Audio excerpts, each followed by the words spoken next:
Good. Hello. Hi, good evening, everyone. So let's look at another question on Hilchot Shabbat. The following shaila was asked. So somebody who brought in Shabbat early. The purpose of this question took place in a place where there was no Eruv. So the person came, they brought in Shabbat early before everybody else, before they had to necessarily. And they were invited out for a meal.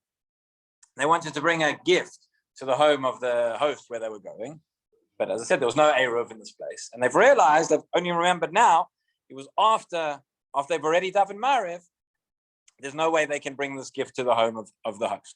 So the question was there a possibility of undoing, since this was all a mistake, meaning they forgot about it. If they had remembered, they wouldn't have davened early. They would have gone and dropped off the gift.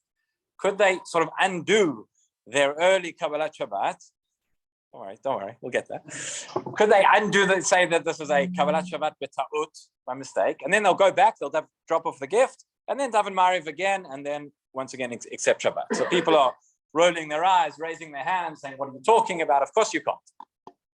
So that's probably what our first thought would be. Of course you can't. What are you talking about? You've already accepted Shabbat. It's too late.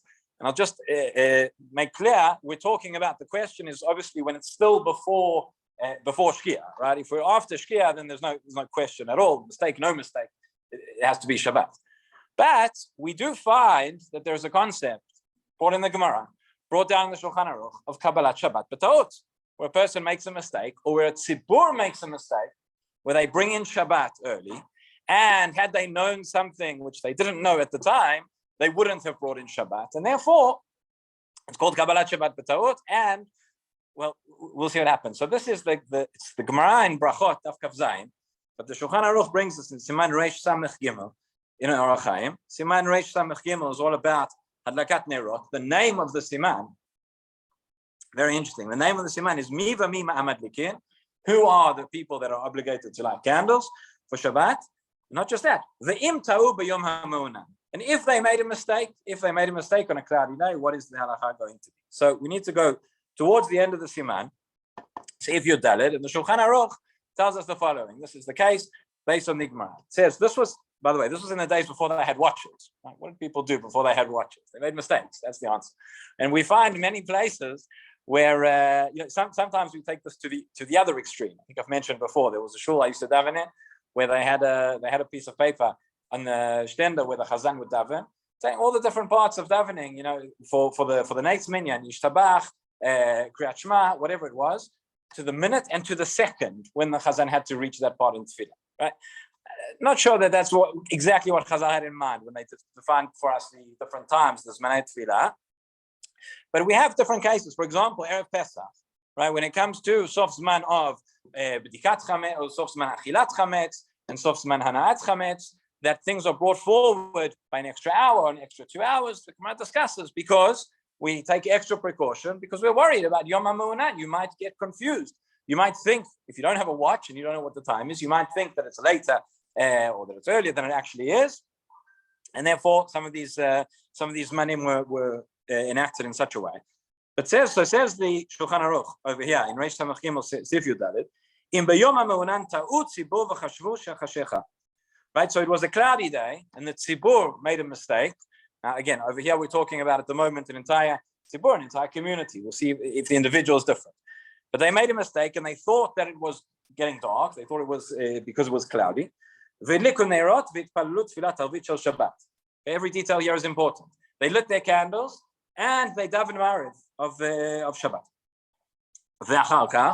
They finished davening, they came out of shul, and what do you know? All of a sudden, it's light again. The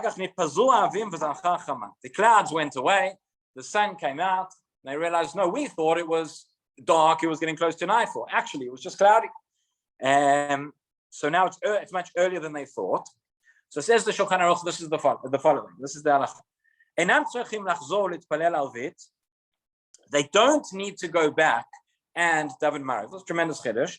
Because what we're going to say is that this was a ta'ut, that had they known the time, they wouldn't have accepted Shabbat. In a sense, it's not actually Shabbat for them yet, but they don't have to go back and daven Maariv. This is because it's the tzibur. We're not matriach the tzibur to go back and daven again. Okay, Okay, this is not if they daven Maariv at 1 o'clock in the afternoon. That's no good. That's objectively that's too early, and that doesn't count. But they wouldn't have to go back and daven Maariv. But what about Melacha? What about for so the Shulchan Aruch continues. He says, if it was just an individual, okay, there's a special leniency here for the tzibur. It was just an individual, they would have to go back and daven Maariv again later. Now, linyan asiyat melacha, but regarding keeping Shabbat, regarding bringing in Shabbat, regarding doing melacha, says the Shulchan Aruch, ben tzibur, ben yachid mutarim, they're allowed to do melacha, whether it's an individual, whether it's a tzibur. The Kabbalat Shabbat hayta b'ta'ut, because their Kabbalat Shabbat, the whole thing here was by mistake. It was an accident. They didn't know what the time was. They thought it was later, right? The clouds go away. They've now realized they brought in Shabbat earlier at a time when they didn't intend to bring in Shabbat. Therefore, they can still do melacha. Continues, Vayesh Omrim, there are those who say, Shotam shedliku neirot asurim b'asiyat melacha u'shan she'abayit mutarim. So there are those who say that if they have already done hadlakat neirot, they've already lit candles, so then they can't do melacha, but anybody else can. So what would be the difference between somebody who's lit candles or somebody who's just done it in tefillah? Mishnah Berurah says, lighting candles, based on the Rishonim, lighting candles is an action. There's a maaseh that you've done to accept Shabbat, which is stronger than just accepting it in speech or in thought. And therefore, in this case, even though it was b'ta'ut, still can't do melach. Okay, so that's the Shulchan Aruch. So let's go back into our case now and let's see if this is relevant or if this would apply. So we have a case where we said there was a mistake. So had they known something which they only found out after they accepted Shabbat, had they known that at the time, they would not have accepted Shabbat. And if they've lit candles, so then it's too late. But if they haven't lit candles, they just haven't. It could be. We say it's Torah.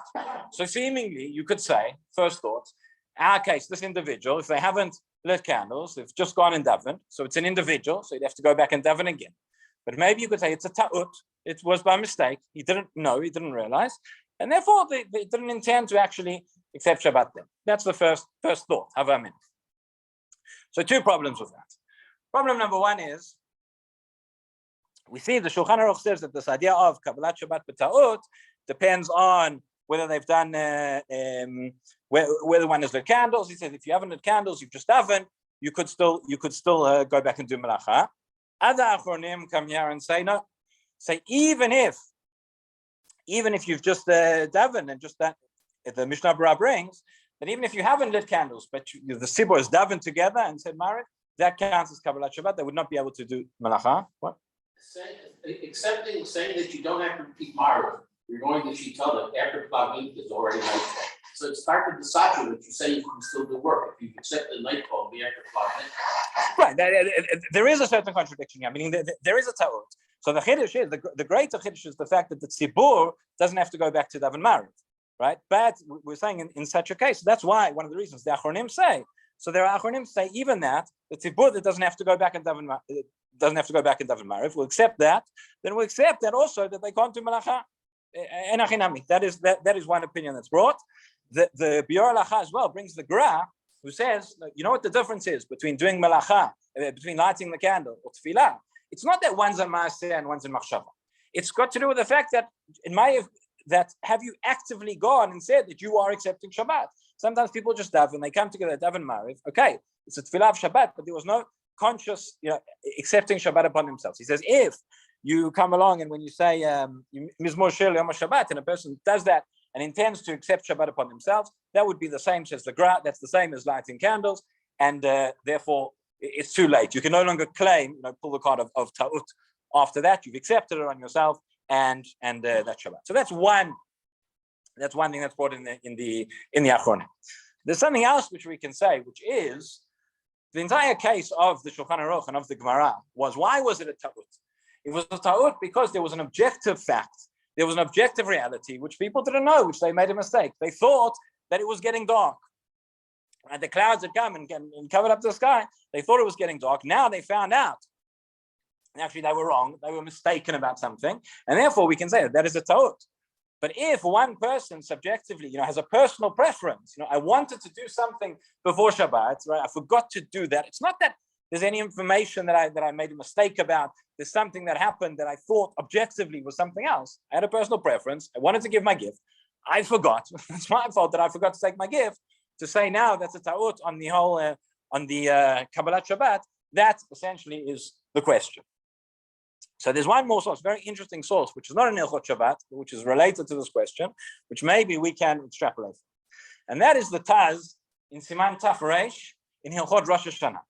Very interesting Taz, very long Taz, has a discussion. It says the following. It says, what happens? You have a community somewhere, an outlying community, where there's only one shofar in this community. And the shofar was stolen, or it broke, or something happened on the morning of Rosh Hashanah, first day, second day, whatever it is. The scenario is that Rosh Hashanah fell out on Thursday, Friday. So the second day of Rosh Hashanah is Friday, and at the end of Yom Tov, it's going to be Shabbat. So he says the community, I don't know if this was an actual case, or it's just raising the question. The shofar broke, the shofar was lost on the day. They sent a shaliach to go somewhere and get a new one. He took a long time, there was some sort of honest, and he wasn't able to bring it. So they thought, okay, it's gone. We are not going to be able to blow the shofar this year. It's Friday afternoon. It's getting late. Kabbalat Shabbat, they daven for Shabbat. After they've said Kabbalat Shabbat, or after they've accepted Shabbat, the guy finally shows up with a shofar. Say, we've been waiting for you all day. Now you come. So what do you do? Right? You say, let him blow.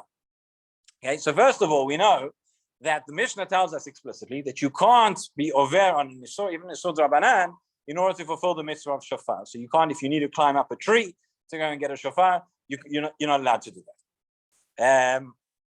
So the Taz has a long discussion about this, and he compares it to the situation of Shabbat B'Ta'ut. And he says what difference does it make if the ta'ut, he says, Mali ta'ut mu'unan, umali ta'ut b'kiyum mitzvah. What difference does it make if the mistake they made was that they thought it was cloudy, or the mistake was that they didn't know that they'd be able to fulfill a mitzvah? The point is, there's some information that they had. Had they known that this guy was going to come later on in the day with bring the shofar, they would have waited to do Kabbalat Shabbat. And therefore, he says maybe that's a tzot. The Taz at the end of the day, his psak is, and it's part of the Mishnah Berurah. He says yes, they should blow the shofar. They should fulfill the mitzvah. He says without a bracha. Without a bracha, it's going to a whole interesting discussion. Lots of sources, which we don't have time to go into now. One of the sources he brings is he compares the question of a brit milah. He says if you have a baby that's born on Friday, right, would it make a difference as to whether you've accepted Shabbat, right, in terms of counting the days for when the brit milah is going to take place, if it's going to be on Shabbat or if it's going to be on Friday? In the day, he says no, that's completely irrelevant. The Kabbalah of the community in terms of counting the days is the baby was born on that day and the brit will take place on that day. One of the reasons he says that's different to this case is because there's no question, there's no tartei desatre. The following week, whenever the brit milah takes place, it's completely irrelevant what happened the week before. It's not by doing the brit milah on that day, you're not suggesting that the previous Friday that it was Shabbat when it wasn't Shabbat or otherwise. Whereas here, if the community's already accepted Shabbat and you're now blowing the shofar, everybody knows you don't blow the shofar on Shabbat. So therefore, for that reason, he says you wouldn't do it with a bracha, so you do it without a bracha. But because there are ways and because there are situations where it was possible to blow the shofar on Shabbat, nonetheless, he says you blow. But what we see from here, the point is from the stars, that maybe that this idea of ta'ut is not just an objective fact, but over here it's something that there was a preference, there was the ability to perform a mitzvah. In the same way, maybe over here it's the ability to come along and bring the gift to the host. Would you say that's a ta'ud as well? Ultimately, that comparison is also rejected, and that comparison is rejected because in the Taz's case, right, there is no question. There is an absolute obligation. There is a mitzvah which is incumbent upon all of Am Yisrael to go and to hear the shofar on the day of Rosh Hashanah. Whereas over here, it's a nice thing to do, to bring the gift, but it's one individual. It's nothing mandatory. To take it from that and to say that we would now, expand this idea of Kabbalat Shabbat B'Ta'ut seems a little bit of a stretch, and therefore that's the psak that was given that you would not be able to do. Once you've accepted Shabbat, you've accepted Shabbat. Was there anything else that the person could do in this situation? So just two suggestions I made. We're out of time, so I'll just mention them quickly. One is the discussion in Yachronin as to whether, not Kabbalah B'Ta'ut, but once a person's accepted Shabbat, would we say that it's similar to a neder, and that you could go and have a hatarat nedarim in order to sort of undo that? There are achronim who say that it's possible, but there are many achronim who reject it. They say neder, that a person, an individual decides to take on, there's room for hatara or for sheila, whereas Kabbalat Shabbat is something that you have to do anyway. The Torah obligated you to do, and in order to be able to matir that is not so straightforward. The achronim say we don't rely on this today. The other possibility, something we mentioned in a previous year, is that if there's somebody else who has not yet accepted Shabbat, so you could ask them to go and to bring the gift, and that way keep Shabbat, give the gift, and everybody's happy.